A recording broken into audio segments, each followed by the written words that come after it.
होली में चोली कौन देवर से रंगवैलू ए हमार भौजी। अशोक के होली में चोली कौन देवर से रंगवैलू ए हमार भौजी, ए हमार भौजी। सोहर के करा से गवैबू हमार भौजी, सोहर के करा से गवैबू हमार भौजी।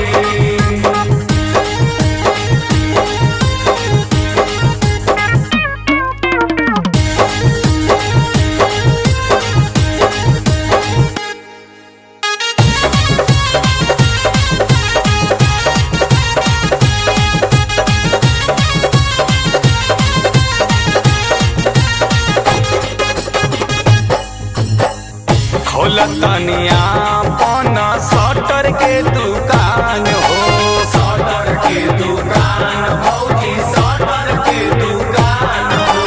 फागुन के लागे त भीतर तनी घाम हो, भीतर तनी घाम ये भौजी, भीतर तनी घाम हो।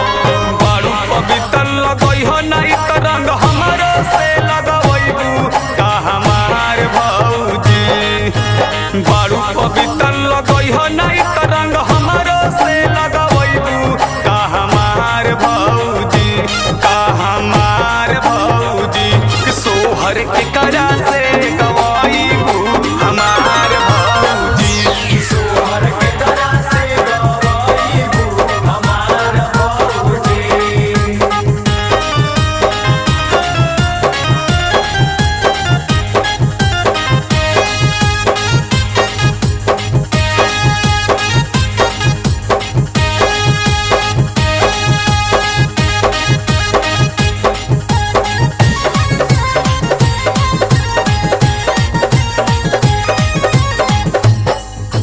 पंकज देवाला वाके नारा होता ढील हो, नारा होता ढील भौजी, नारा होता ढील हो।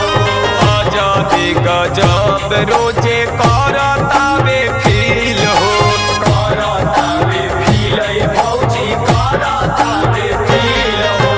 कुछ खल गड़ही लागता वही गोलडी से बटवैबू ए हमार भौजी।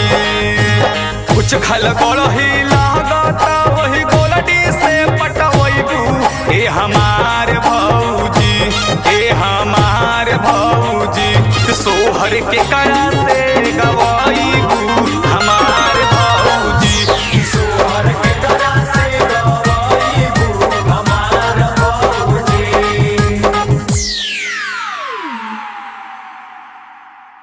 अशोक के होली में